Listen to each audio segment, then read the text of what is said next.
जीवन की भागदौड़ में हम अक्सर भौतिक सुख सुविधाओं की ओर बढ़ते चले जाते हैं, परंतु क्या ये हमें सच्ची संतुष्टि और शांति दे पाते हैं?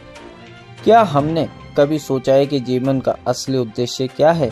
क्या यह सिर्फ धन दौलत और पद प्रतिष्ठा के लिए ही है या कुछ और भी है? गुप्ता, निदेशक प्रिलूड पब्लिक स्कूल। मेरा हमेशा ये रहा है कि हम बच्चों को, टीचरों को और अध्यापकों को जितना ज़्यादा उनकी जीवनचर्या में हम जितनी मदद कर सकें तो उतना ही अच्छा होगा, क्योंकि इस भागदौड़ की ज़िंदगी में ये बहुत ज़रूरी है कि हमें समझना कि हम किस तरह से अपने मेंटल वेलबींग या किस तरह से हम अपने शरीर के साथ साथ दिमाग को किस तरह से स्वस्थ रखें। इसी श्रृंखला में आज श्री सोमजी त्यागी का एक सेशन हुआ, जिसमें हमारी टीचर्स के साथ समाज के करीब 100 लोगों ने उसको अटेंड किया और 2.5-3 घंटे का ये सेशन हुआ और किसी का भी मन नहीं था उठने। मैं हृदय से सोम जी को बहुत बहुत साधुवाद देता हूँ और उन्होंने जीवन की किस तरह से हमें जीना चाहिए, किस तरह से हमें अपनी चिंताओं को, अपने दुख को किस तरह से हमें विचार करके उसको किस तरह से हमें स्वस्थ रहना है, खुश रहना है, ये उन्होंने सब बताया। मुझे पूरी उम्मीद है कि इस तरह के सेशन से बहुत ही आगे वो बहुत सारे लोगों को बदल पाएंगे कि वो किस तरह से सुखी है।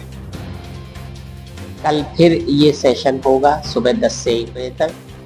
जो सत्र हुआ उसके बारे में क्या कहना चाहिए? मैं सोम त्यागी हूँ। बेसिकली हापुड़ के पास का रहने वाला हूँ, लेकिन पिछले 25 साल से छत्तीसगढ़ में रहता हूँ, रायपुर में। और वहाँ पे सेंटर है जिसमें कि हम बेसिकली जीवन विद्या मध्य दर्शन को प्रैक्टिस करते हैं। जीवन विद्या मध्य दर्शन बेसिकली आदमी के जीने का, परिवार के जीने का और हमारा पूरा एजुकेशन का और पूरे सिस्टम का एक स्वरूप स्पष्ट होता है, जिसमें कि ये लगभग 1970 में आदरणीय नागराज जी के द्वारा अमरकंटक में इसका अनुसंधान हुआ और उसके बाद से देश भर में ये कुछ राज्यों में स्कूल एजुकेशन के रूप में और AICTE में UHV के रूप में और समाज में ये जीवन विद्या शिविर के रूप में लगातार चलता है। और देश में बहुत सारे लोग समाज में तैयार होते हैं और बिना किसी आर्थिक अपेक्षा के हमारे सभी साथी आपस में इसको शेयर करते हैं। प्रशिक्षण के रूप में जो इसका परिचय शिविर है, मध्यस्थ दर्शन का परिचय शिविर जीवन विद्या शिविर के रूप में 7 दिन का होता है और देश में अलग अलग जगहों पे लगातार होते रहता है। और जो लोग आगे चलना चाहते हैं उनके लिए फिर लगभग 3 महीने, 6 महीने और 3 साल तक के मॉड्यूल हैं, जो बिना किसी आर्थिक अपेक्षा के हैं। समाज के लोग और समाज के लोगों के लिए मिलजुल के आपस में चलते रहते हैं।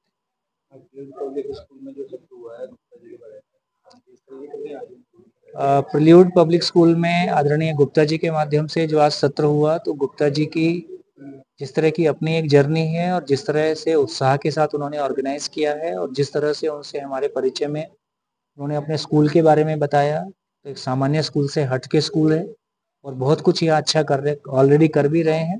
तो मेरे को लगता है कि ये मानसिक और भावनात्मक विकास का यदि यहाँ पे ये काम होता है तो ये काफ़ी स्कूल और एक नई ऊंचाइयों को छुएगा।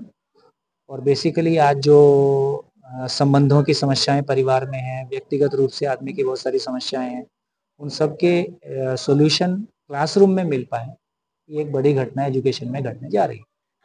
आप अपना नाम बता दीजिए और आज जो सत्र हुआ है सोम जी का, उसके बारे में क्या कहना चाहिए? मेरा नाम मीनाक्षी चतुर्वेदी है। जैसे ये सत्र जीवन विद्या इसका नाम है, तो हम लोग जो अपनी नॉर्मल लाइफ जीते हैं उसमें इसका कहीं भी है ही नहीं, कंटेंट ही नहीं है ये वाला। ये हम लोग किस तरह से जिए, ये हम लोगों के लिए एक एजुकेशन ही है। जैसा कि अभी भैया ने कहा कि ये चीज़ अगर एजुकेशन में आ जाए तो हर एक बच्चे तक के लिए बहुत बढ़िया हो जाए कि ये किस तरह से जिया जा सकता है। तो सोम भैया जैसे बहुत सारे लोग हैं जो जीवन विद्या के माध्यम से ये हम लोगों को बता रहे हैं। और इसमें संबंधों को लेके जो आजकल इतनी ज़्यादा दिक्कतें आ रही हैं, तो इसमें संबंध किस तरह से हम निभा पाएँ, क्योंकि हम बहुत सारे संबंधों में होते हैं। एक घर में रहते हुए बहुत सारे संबंधों में हैं, बाहर जाएं तो हमारे बहुत सारे संबंध हैं, हमारा नेचर के साथ भी एक संबंध है। तो वो जो भैया कह रहे थे कि एग्जिस्टेंस को समझ के जिस तरह से हम अपना वो करें, तो ये बहुत बढ़िया है, जो मुझे बहुत बढ़िया रहा। सुशील जी के लिए सर नाम बता दीजिए, आज जो सत्र हुआ उसके बारे में क्या कहना चाहेंगे? मेरा नाम किशन चतुर्वेदी है। यहाँ जो सत्र हुआ उसमें सोम जी ने ये बात कही कि हमको जीने के लिए ये समझना ज़रूरी है कि दुनिया क्या है, मैं क्या हूँ और इस दुनिया में मेरा रोल क्या है। तो इस पे वृहद चर्चा हुई और इसको एजुकेशन में कैसे लाया जा सकता है। स्कूल में, क्लासरूम में टीचर बच्चों से इस पे कैसे बात कर सकते हैं, उन्हें कैसे योग्य बना सकते हैं। माइंड स्टडी को आप एजुकेशन में इंक्लूड करने के लिए क्या कुछ कहना चाहेंगे, अगर ये कितना ज़रूरी है? एजुकेशन जीने का पार्ट है, जीना एजुकेशन से ही बच्चा सीखता है, इसलिए ये बहुत इम्पोर्टेंट पार्ट है। और इसको मतलब माइंड एजुकेशन के बजाय हम इसको इससे वृहद स्तर पर देखते हैं। हम ये देखते हैं कि ये शरीर और मैं, ये दो चीज़ें मिलके मानव है। तो माइंड जब आप कह रहे हैं तो वो शरीर का ही अंग हो जाता है। तो यहाँ पे मैं और शरीर, इन दोनों को ही समझना और इसके साथ साथ जो पूरा का पूरा एग्जिस्टेंस है इसको समझना, ये कार्यक्रम। सुशील गुप्ता जी के लिए क्या कहना चाहेंगे जो इस तरीके के सत्र कराते हैं? सुशील गुप्ता जी वंडरफुल पर्सनैलिटी, और उनका समाज की तरफ, भले करने की तरफ पूरा रुझान है। इसके लिए वो पूरी अपनी एनर्जी, पूरी सोच लगाते हैं, कुछ भी बाकी नहीं छोड़ते। हमारे लिए बहुत बड़ी प्रेरणा, हमें बहुत मज़ा आया सुशील भाई के साथ काम करके।